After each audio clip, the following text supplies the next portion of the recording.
4 PM news network में दोस्तों आपका स्वागत है। मैं हूं आपके साथ राशिद ज़हीर। भारतीय जनता पार्टी के सांसद के घर पर टिकट दिलाने के लिए नोटों की डील हुई थी।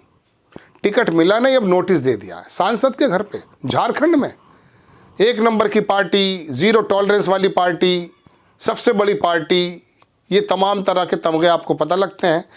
खबर देख लीजिए, मैं आपको इसके बारे में बताऊंगा कि कहाँ कहाँ क्या क्या हो रहा है। कि महगामा सीट से, झारखंड का जिक्र है जनाबे वाला, महगामा सीट से टिकट दिलाने का किया था वादा। भाजपा का टिकट दिलाने के लिए सांसद दीपक के घर हुई थी 24 लाख की डील। अगर ये भी लिख देते कि भाजपा के सांसद तो कोई दिक्कत नहीं थी, लेकिन ऐसा लिखते नहीं है।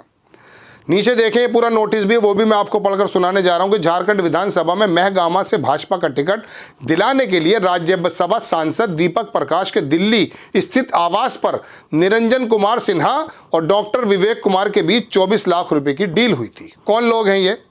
Doctor Vivek centre for socio economic and political research के कार्यकारी निदेशक हैं, जबकि निरंजन कुमार सिन्हा गोड्डा जिले में, जो गौड़ जिला याद आ गया, गोड्डा जिले के अमीर गांव के हैं।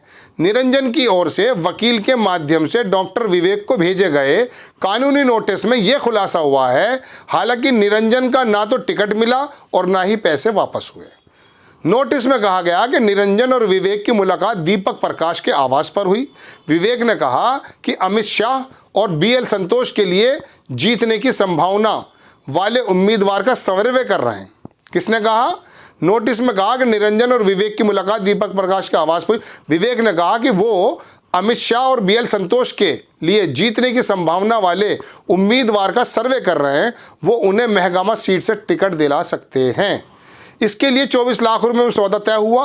12 लाख रुपए की पहली किस्त दीपक के आवास पर, यानी कि सांसद जी के आवास पर दे दी गई, जबकि शेष 12 लाख रुपए अगस्त को रांची के डोरंडा स्थित खुखरी गेस्ट हाउस में निरंजन के बेटे ने विवेक को दी। टिकट ना मिलने पर जब निरंजन ने पैसे वापस मांगे तो उनसे 1 सप्ताह का समय मांगा गया। अब धमकी दी जा रही है कि नोटिस में कहा गया कि अगर 15 दिन के भीतर पैसे नहीं लौटाए गए तो कानूनी कार्रवाई होगी। ये चल रहा है साहब। 1 नंबर की पार्टी, जीरो टॉलरेंस पार्टी, ये कर देंगे वो कर देंगे, दुनिया की सबसे बड़ी पार्टी। माया का खेल है। नीचे देखें, नोटिस में आरोप क्या क्या हैं। बड़े बड़े नेताओं का नाम का हवाला देकर टिकट दिलाने की बात कही गई थी। टिकट के नाम पर 12 लाख दिल्ली में तो 12 लाख रांची में लिए गए। टिकट न मिलने पर पैसा वापस मांगे, पैसों की जगह धमकी दी जा रही है। वापस नहीं मिल रहा है पैसा, धमकी मिल रही है। 15 दिन के अंदर नहीं लौटाए तो कानूनी कार्रवाई करेंगी, मीडिया में भी जाएंगे। पीड़ित और आरोपी से सीधी बात। निरंजन ने मुझे कंसल्टेंट रखा था, मेरा ही 26 लाख रुपए बकाया है, ये विवेक ने उल्ट कह दिया है। आपने महगामा से भाजपा का टिकट दिलाने के लिए निरंजन सिन्हा से 24 लाख रुपए में डील किया था?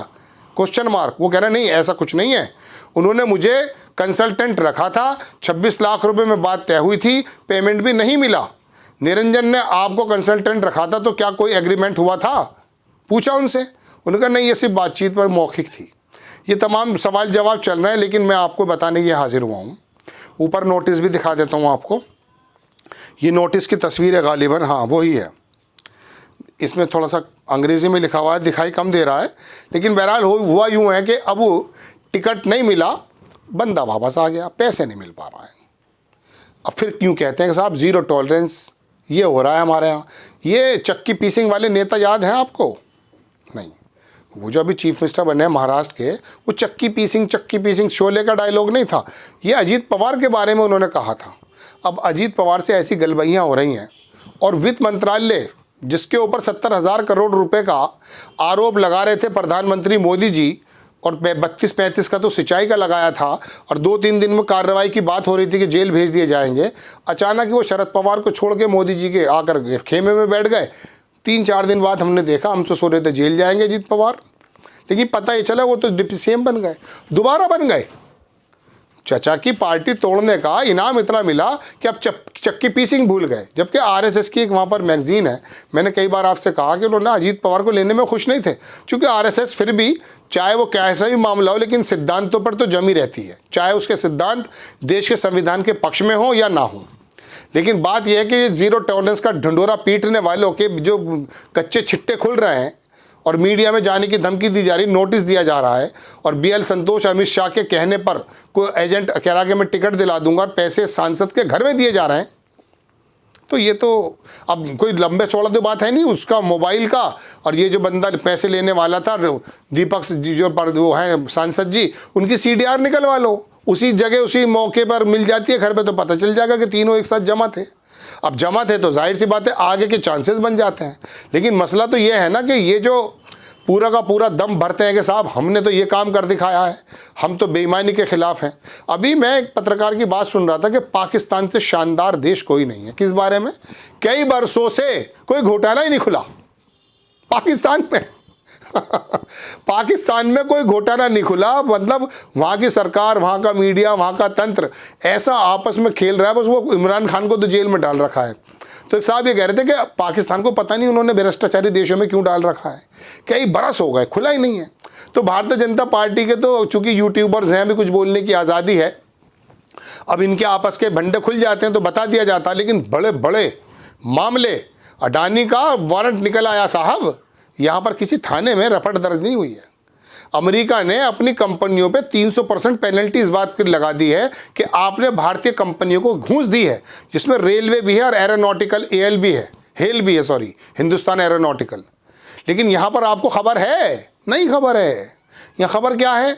योगी जी विधानसभा में दहाड़े, मुरादाबाद में मस्जिद के सामने और मंदिर निकल गया और ये हो गया और वो गया, यही काम चल रहा है पूरे देश में, ये काम कर रखा है।